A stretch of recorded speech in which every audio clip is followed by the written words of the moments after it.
Hello everyone. आज हम present perfect tense का WH क्वेश्चन सीखेंगे। ठीक है, तो चलिए सबसे पहले हेडिंग देते हैं प्रेजेंट परफेक्ट टेंस। और प्रेजेंट परफेक्ट टेंस में क्या देखने वाले हैं आज हम WH क्वेश्चन। ठीक है, क्वेश्चन WH क्वेश्चन कैसे फ्रेम करेंगे, WH क्वेश्चन का आंसर कैसे दिया जाता है, आज हम वो सब सीखेंगे। तो सबसे पहले हम लोग एग्जांपल लेंगे प्रेजेंट परफेक्ट टेंस का हिंदी में। जैसे एक एग्जांपल लेते हैं, राम एक पौधा उगाया है। ठीक है, एक एग्जांपल है ये प्रेजेंट परफेक्ट टेंस का हिंदी में। एक पहले एग्जांपल लिए हैं, लास्ट में या है आ रहा है, या है आएगा तो ये कौन सा टेंस बनेगा, ये प्रेजेंट परफेक्ट टेंस। ठीक है, तो सबसे पहले इसमें ये एफर्मेटिव सेंटेंस है। तो किस प्रकार से हम लोग प्रश्न बना सकते हैं हिंदी में एक बार देखेंगे। हिंदी में अगर हम लोग प्रश्न बनाएंगे WH टाइप, तो इसमें पहला प्रश्न बनेगा कौन एक पौधा उगाया है। कौन यानी कि हु से, इसमें सबसे पहला कौन का प्रश्न बनेगा, तो इंग्लिश में क्या बोला जाता है उसको, हु। उसी प्रकार देखिए राम क्या उगाया है। ठीक है, राम क्या उगाया है, तो यहाँ पे जो एक पौधा उसका आंसर है, ये ऑब्जेक्ट है। तो क्या के लिए हम लोग कौन सा वर्ड यूज करेंगे, व्हाट। ठीक है, और क्या क्या प्रश्न बन सकता है, राम कितना पौधा उगाया है। कितना पौधा उगाया है मतलब वहां एक है या 4-5 है, तो वहां पे कितना, कितना के लिए हम लोग पौधा, पौधा काउंटेबल है, गिना जा सकता है पौधा को, तो हम लोग क्या यूज करेंगे, हाउ मेनी। ठीक है, तो एक ही सेंटेंस से हम लोग 3 प्रकार का प्रश्न इसमें बना सकते हैं। तो सबसे पहले हम लोग इसको कन्वर्ट कर लेते हैं इंग्लिश में। तो राम एक पौधा उगाया है, सब्जेक्ट कौन हो जाएगा यहाँ पे, राम। बात क्या आता है, हैज या हैव, तो इसमें क्या लग जाएगा, हैज। राम हैज। वर्ब का थर्ड फॉर्म उगाना, उगाना को इंग्लिश में ग्रो बोला जाता है, उसका थर्ड फॉर्म ग्रोन होगा। तो राम हैज ग्रोन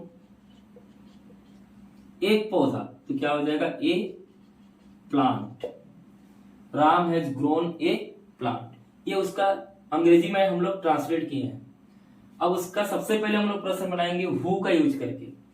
तो हिंदी में क्या होगा, कौन एक पौधा उगाया है, तो इंग्लिश के लिए हम लोग क्या लिखेंगे, सबसे पहले हु लिखेंगे। सबसे पहले WH वर्ड आता है। अब देखिए हु के बाद हेल्पिंग वर्ब लगेगा, लेकिन हेल्पिंग वर्ब हु के ऊपर डिपेंड करेगा। हु दिया है तो हमेशा हेल्पिंग वर्ब सिंगुलर होगा, चाहे सब्जेक्ट सिंगुलर हो चाहे प्लूरल हो। तो हम लोग हु से प्रश्न बनाएंगे तो हमेशा हेल्पिंग वर्ब क्या आएगा, सिंगुलर हेल्पिंग वर्ब, यानी कि हैज लगाएंगे, हु हैज। उसके बाद वर्ब का third form grown a plant, who has grown a plant. Who का मतलब होता है कौन, तो इसमें ये प्रश्न बनाएंगे, राम उसका आंसर होगा।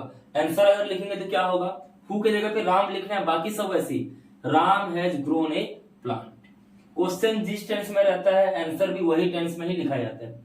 नेक्स्ट क्वेश्चन हम लोग बताते हैं, देखिए यहाँ पे क्या, व्हाट का यूज करेंगे। तो प्रश्न हिंदी में क्या बनेगा, राम क्या उगाया है। राम क्या उगाया है, तो इसके लिए हम लोग WH वर्ड कौन सा है, व्हाट। तो ये क्वेश्चन कैसे बनेगा, व्हाट। अब इसके बाद फिर हेल्पिंग वर्ब लगेगा, लेकिन अभी जो हेल्पिंग वर्ब लगेगा हैज है, ये किसके ऊपर डिपेंड करेगा, सब्जेक्ट के ऊपर डिपेंड करेगा। ठीक है, हु के केस में सब्जेक्ट एब्सेंट रहता है, हम लोग राम के बारे में पूछ रहे हैं तो यहाँ सब्जेक्ट एब्सेंट रहता है, इसीलिए जो हेल्पिंग वर्ब रहता है वो हु के हिसाब से लगता है। हु में हमेशा क्या लगता है, सिंगुलर हेल्पिंग वर्ब लगता है, इसलिए हम लोग हु हमेशा सिंगुलर हेल्पिंग वर्ब के साथ लिखते हैं।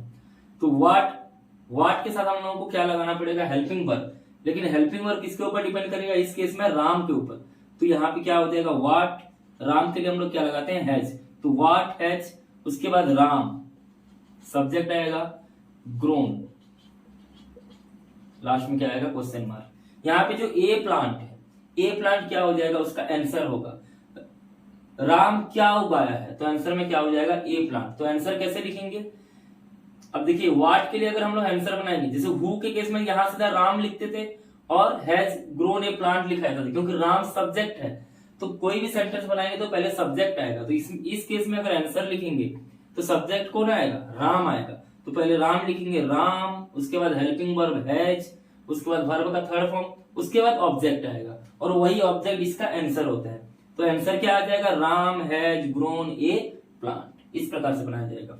उसी प्रकार देखिए तीसरा प्रश्न क्या बन सकता है इसमें, राम कितना पौधा उगाया है, कितना पौधा उगाया है। ठीक है, तो कितना के लिए हम लोग क्या यूज करेंगे, हाउ मेनी। ठीक है, हाउ मेनी, तो क्या हो जाएगा, हाउ मेनी। देखिए हाउ मेनी के साथ कुछ ऑब्जेक्ट रहेगा, तो हाउ मेनी के साथ कौन सा है, हिंदी में भी हम लोग पूछते हैं तो कितना पौधा उगाया है, तो हाउ मेनी के लिए हम लोग कितना, और जो पौधा है उसके लिए हम लोग क्या यूज करेंगे, प्लांट्स। हमेशा इसमें प्लूरल लिखना है। तो हाउ मेनी प्लांट्स, उसके बाद हेल्पिंग वर्ब किसके ऊपर डिपेंड करेगा, सब्जेक्ट के ऊपर डिपेंड करेगा। तो यहाँ पे क्या हो जाएगा, हैज लगेगा क्योंकि सब्जेक्ट राम है। तो how many plants has Ram grown, और यहाँ पे क्वेश्चन मार्क। तो देखिए यहाँ पे how many plants has Ram grown, ये प्रश्न पूछा जा रहा है, WH प्रश्न। इसका आंसर देंगे, आंसर हमेशा एफर्मेटिव में देंगे। तो आंसर देंगे तो एफर्मेटिव सेंटेंस बनाएंगे। आंसर के लिए हम लोग सबसे पहले सब्जेक्ट लिखेंगे, तो सब्जेक्ट कौन आ जाएगा, राम। उसके बाद हेल्पिंग वर्ब हैज, उसके बाद वर्ब का थर्ड फॉर्म ग्रोन, उसके बाद जो आंसर है तो Ram has grown a plant होगा, वहां पे क्या हो जाएगा, एक प्लांट। तो एक प्लांट के लिए हम लोग ए प्लांट लिखेंगे।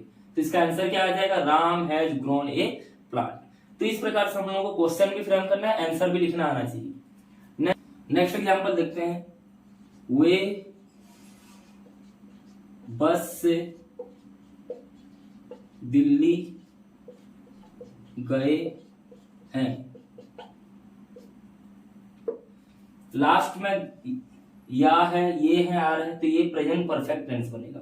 तो इसमें हिंदी में कैसे WH क्वेश्चन फ्रेम कर सकते हैं, कौन बस से दिल्ली गए, तो यहाँ पे आंसर में क्या आ जाएगा, वे आएगा, यानी कि हु का हम लोग यूज कर सकते हैं। उसी प्रकार वे बस से कहां गए हैं, तो कहां के लिए हम लोग क्या यूज करेंगे, वेयर मतलब क्या होता है, कहां। तो ये हम लोग WH वर्ड यहाँ पे बना सकते हैं। आंसर क्या आ जाएगा, दिल्ली आ जाएगा। उसी प्रकार वे कैसे दिल्ली गए, कैसे मतलब ट्रेन में गए हैं कि बस में गए हैं कि प्लेन में गए हैं, तो उस केस में वहां का हम लोगों को मैनर दिखाना पड़ेगा, हाउ। उसके लिए हम लोग क्या यूज करते हैं, हाउ यानी कि कैसे। तो आंसर क्या आएगा, उसका मैनर मतलब किस तरीके से वो लोग दिल्ली गए हैं, तो आंसर क्या आ जाएगा, बस से। ठीक है, तो इस प्रकार का हम लोग यहाँ पे 3 क्वेश्चन हम लोग बना सकते हैं, हु का, वेयर का और हाउ का। तो सबसे पहले अफर्मेटिव को कन्वर्ट करते हैं इंग्लिश में। वे बस से दिल्ली गए हैं, तो वे के लिए क्या लगाएंगे, दे। वे के लिए क्या लगाएंगे, दे के बाद हेल्पिंग वर्ब, तो दे प्लूरल है तो हेल्पिंग वर्ब में क्या आ जाएगा, हैव, दे हैव। उसके बाद वर्ब का third form, they have gone to Delhi, किससे, बाय बस। ठीक है, they have gone to Delhi by bus. तो सबसे पहले हम लोग हु का यूज करेंगे और क्वेश्चन बनाएंगे। तो हिंदी में क्या होगा, कौन बस से दिल्ली गए हैं, तो आंसर प्रश्न में क्या आ जाएगा, हु। देखते हैं यहाँ पे कौन के लिए हम लोग क्या यूज करते हैं, हु यूज करेंगे। हु के साथ हमेशा सिंगुलर हेल्पिंग वर्ब लगता है। ठीक है, तो हु के साथ क्या लग जाएंगे, हम लोग हैज लगाएंगे। यहाँ पे जो हेल्पिंग वर्ब लगेगा वो सब्जेक्ट के ऊपर डिपेंड नहीं करेगा, क्योंकि हम लोग प्रश्न पूछ रहे हैं, सब्जेक्ट आंसर आएगा उसमें, तो सब्जेक्ट है ही नहीं। तो हमेशा हु के लिए हम लोग क्या लगाते हैं, हम लोग helping verb has, singular helping verb लगाएंगे। इस टेंस में सिंगुलर हेल्पिंग वर्ब कौन सा है, हैज है, तो हु हैज। उसके बाद वर्ब का third form, who has gone to Delhi by bus. ठीक है, तो आंसर क्या हो जाएगा, हु की जगह पे दे लिखेंगे, दे, और यहाँ पे दे अगर सब्जेक्ट होगा तो उसके लिए हेल्पिंग वर्ब क्या लगा देंगे हम लोग, हैव। ठीक है, तो they have gone to Delhi by bus. इस प्रकार उसका आंसर होगा। नेक्स्ट क्वेश्चन देखते हैं हम लोग, वेयर का यूज करेंगे। वे बस से कहां गए हैं, तो हम लोग उसके लिए क्या लगाएंगे, वेयर। तो सबसे पहले WH वर्ड हम लोग यूज करेंगे, वेयर। अब वेयर के बाद हेल्पिंग वर्ब लगेगा, लेकिन अभी जो हेल्पिंग वर्ब लगेगा किसके ऊपर डिपेंड करेगा, सब्जेक्ट के ऊपर। यहाँ सब्जेक्ट होगा। ठीक है, वे बस से कहां गए हैं, मतलब यहाँ वे का बात कर रहा हूं ना, तो वे सब्जेक्ट वहां पे प्रेजेंट है, तो वेयर के बाद जो हेल्पिंग वर्ब आएगा सब्जेक्ट के ऊपर डिपेंड करेगा। वेयर हैव, क्योंकि यहाँ पे दे है सब्जेक्ट, तो उसके लिए क्या लगाएंगे हम लोग, have. Where have they gone, where have they gone. यहाँ पे टू डेली लिखने की जरूरत नहीं है क्योंकि वो तो आंसर ही है। तो where have they gone by bus, where have they gone by bus. ये सब में क्या लगेगा, क्वेश्चन, यहाँ पे क्वेश्चन मार्क लगेगा। ठीक है, इस प्रकार से हम लोग क्वेश्चन फ्रेम करेंगे। तो आंसर क्या होगा, आंसर लिखने के लिए हम लोग एफर्मेटिव का यूज करेंगे। एफर्मेटिव में सबसे पहले सब्जेक्ट आएगा, तो दे हैव गॉन, उसके बाद आंसर क्या आ जाएगा, to Delhi. They have gone to Delhi by bus, या फिर they have gone by bus to Delhi, ऐसा भी बोला जा सकता है। ठीक है, नेक्स्ट हम लोग प्रश्न देखेंगे। देखिए इसमें, वे कैसे दिल्ली गए हैं, तो कैसे के लिए हम लोग क्या यूज करते हैं, हाउ। तो सबसे पहले WH वर्ड हो जाएगा हाउ। ठीक है, अब हाउ के लिए भी देखिए, यहाँ पे मैं हिंदी में भी अगर प्रश्न पूछूंगा तो सब्जेक्ट मैं बोल रहा हूं, वे कैसे दिल्ली गए हैं, वे का बात किया हूं मैं, मतलब सब्जेक्ट है प्रश्न में। तो हाउ के साथ जो हेल्पिंग वर्ब रहेगा वो किसके ऊपर डिपेंड करेगा, सब्जेक्ट के ऊपर। How have they, helping verb के बाद क्या आता है, सब्जेक्ट। सब्जेक्ट के बाद वर्ब का third form, how have they gone, उसके बाद टू दिल्ली, कहां गए हैं, दिल्ली। अब बाय बस लिखने की जरूरत नहीं क्योंकि बाय बस उसका आंसर होगा। वो कैसे दिल्ली गए हैं, तो आंसर क्या आ जाएगा, बस से गए हैं दिल्ली। तो इस प्रकार का हम लोग क्वेश्चन बनाएंगे। इसका आंसर क्या आ जाएगा, आंसर लिखने के लिए अफर्मेटिव सेंटेंस यूज करेंगे। तो अफर्मेटिव में सबसे पहले कौन आएगा, सब्जेक्ट आएगा, दे हैव, उसके बाद वर्ब का third form, they have gone to Delhi, और आंसर में लास्ट में क्या आ जाएगा, बाय बस। तो they have gone to Delhi by bus. तो इस प्रकार का हम लोग क्वेश्चन फ्रेम करके आंसर भी हम लोग लिख सकते हैं। अब हम डायरेक्ट हिंदी में क्वेश्चन लेंगे और उसका अंग्रेजी में ट्रांसलेट करेंगे। जैसे फॉर एग्जांपल,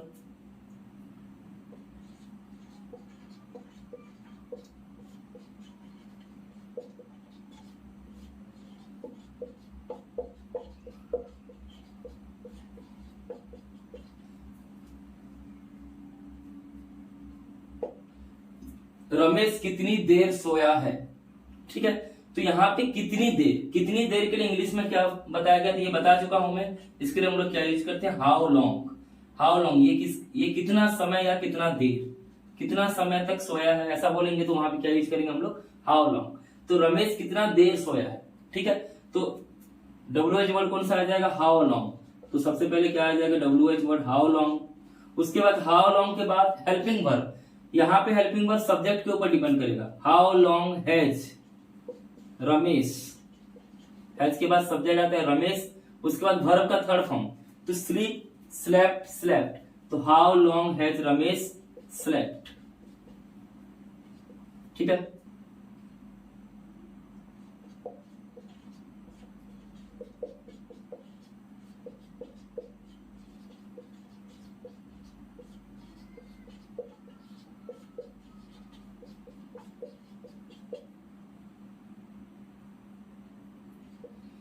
तुम कौन सा कमीज पसंद किए हो। नेक्स्ट एग्जांपल में है, तुम कौन सा कमीज पसंद किए हो। तो सबसे पहले यहाँ पे कौन सा के लिए हम लोग कौन सा वर्ड क्या वर्ड यूज करते हैं, विच मतलब क्या होता है, कौन सा। मतलब बहुत सी चीजें रहेंगे, उसमें से एक छांटना रहेगा, तो वहां पे क्या यूज करेंगे हम लोग, विच। तो यहाँ पे विच के साथ हम लोगों को मेंशन करना पड़ता है ऑब्जेक्ट, कि कौन सा क्या है, कमीज है कि और कुछ अलग कुछ है क्या। तो उसके लिए हम लोग ऑब्जेक्ट लिखना पड़ेगा हम लोग को। ठीक है, तो सबसे पहले कौन सा, उसके बाद कमीज। तो कौन सा के लिए हम लोग यूज करेंगे विच, और कमीज के लिए क्या यूज करेंगे हम लोग, शर्ट, विच शर्ट। ठीक है, उसके बाद हेल्पिंग वर्ब आएगा। हेल्पिंग वर्ब किसके ऊपर डिपेंड करेगा, सब्जेक्ट के ऊपर डिपेंड करेगा। हमेशा हेल्पिंग वर्ब सब्जेक्ट के ऊपर डिपेंड करता है। खाली हु अगर क्वेश्चन बनाएंगे, हु से क्वेश्चन बनाएंगे तो सिंगुलर हेल्पिंग वर्ब लगेगा, नहीं तो जितने भी हम लोग WH क्वेश्चन बनाएंगे हमेशा हेल्पिंग वर्ब सब्जेक्ट के ऊपर डिपेंड करेगा। तो व्हिच शर्ट, तो यहाँ सब्जेक्ट कौन था, तुम, तो तुम के लिए हम लोग क्या लगाएंगे, हैव। व्हिच शर्ट हैव, उसके बाद सब्जेक्ट आएगा यू, पसंद की हो, पसंद करना को लाइक बोलते हैं, तो which shirt have you liked, यहाँ पे क्या आ जाएगा, क्वेश्चन मार्क। ठीक है, नेक्स्ट और एक एग्जांपल देखते हैं हम लोग। गीता कितनी कॉपी खरीदी है। ठीक है, गीता कितनी कॉपी खरीदी है। यहाँ पे देखिए कितना, कितना जब काउंटेबल रहता है तो कितना के लिए हम लोग क्या यूज करते हैं, हाउ मेनी, हाउ मेनी। और अनकाउंटेबल के लिए हम लोग क्या यूज करते हैं, हाउ मच। तो इसमें काफी है जो काउंटेबल गिन सकते हैं हम लोग, तो यहाँ पे क्या यूज करेंगे हम लोग, हाउ मेनी। तो सबसे पहले क्या आ जाएगा, हाउ मेनी। उसके बाद देखिए कितना कॉपी, तो हाउ मेनी के साथ ऑब्जेक्ट को हम लोग को लिखना पड़ेगा। तो how many copies, how many copies, यहाँ प्लूरल लिखेंगे, हाउ मेनी कॉपीज। उसके बाद हेल्पिंग वर्ब, हेल्पिंग वर्ब किसके ऊपर डिपेंड करेगा, गीता के ऊपर। How many copies has, subject कौन है यहाँ पे, Geeta. How many copies has Geeta. खरीदना, खरीदना को इंग्लिश में क्या बोलते हैं, बाय, और इसका थर्ड फॉर्म क्या हो जाएगा, बाय, बट, बट। तो how many copies has Geeta but, BOUGHT। ठीक है, फिर उसके बाद अगर आंसर बनाएंगे तो हम लोगों को क्या करना पड़ेगा, एफर्मेटिव सेंटेंस यूज करना पड़ेगा। तो सबसे पहले सब्जेक्ट आएगा गीता हैज बॉट। ठीक है, गीता के बाद हेल्पिंग वर्ब हैज लगेगा, हैज के बाद वर्ब का थर्ड फॉर्म, तो थर्ड फॉर्म कौन सा है यहाँ पे, बॉट। तो गीता हैज बॉट जितना भी कॉपी है, 3 कॉपी है तो 3 कॉपीज, 4 कॉपी है तो 4 कॉपीज, 1 कॉपी है तो 1 कॉपी। इस प्रकार से हम लोग बनाते जाएंगे आंसर। और एक एग्जांपल देखते हैं, देखिए वे कब दिल्ली गए हैं, वे कब दिल्ली गए हैं। ठीक है, तो कब के लिए हम लोग कौन सा वर्ड यूज करते हैं, व्हेन। कब के लिए हम लोग क्या यूज करेंगे, व्हेन, व्हेन। ठीक है, व्हेन का मतलब क्या होता है, कब। तो सबसे पहले WH वर्ड क्या आ जाएगा, व्हेन। उसके बाद हेल्पिंग वर्ब, हेल्पिंग वर्ब किसके ऊपर डिपेंड करेगा, सब्जेक्ट के ऊपर। यहाँ सब्जेक्ट कौन है, वे, तो वे के लिए हम लोग क्या लगा देंगे, हैव। ठीक है, व्हेन हैव। उसके बाद सब्जेक्ट कौन आ जाएगा, दे, व्हेन हैव दे। सब्जेक्ट के बाद वर्ब का थर्ड फॉर्म, व्हेन हैव दे गए हैं। जाना को हम लोग इंग्लिश में क्या बोलते हैं, गो, और इसका थर्ड फॉर्म क्या होता है, gone. When have they gone, कहां पे, दिल्ली, तो when have they gone to Delhi. ठीक है, तो इस प्रकार हम लोग WH टाइप क्वेश्चन हम लोग फ्रेम कर सकते हैं। WH टाइप क्वेश्चन फ्रेम करने के लिए हु के केस में हम लोग सिंगुलर हेल्पिंग वर्ब यूज करेंगे। बाकी जितने भी सब WH वर्ड होते हैं सबके लिए हम लोगों को हेल्पिंग वर्ब सब्जेक्ट के हिसाब से चूज करना पड़ता है। ठीक है, तो इस प्रकार हम लोग प्रेजेंट परफेक्ट टेंस में WH टाइप क्वेश्चन बनाकर उसका आंसर भी लिखा जा सकता है। WH क्वेश्चन बनाने के लिए कोई भी टेंस हो उसका हेल्पिंग वर्ब हम लोगों को और मेन वर्ब का कौन सा फॉर्म यूज होता है उसको जानना जरूरी है, और हम लोग आसानी से WH क्वेश्चन फ्रेम करके आंसर भी लिखा जा सकता है। आपको अगर थोड़ा भी कुछ सीखने को मिल रहा है तो जरूर लाइक करें और फ्रेंड्स से शेयर करें। धन्यवाद।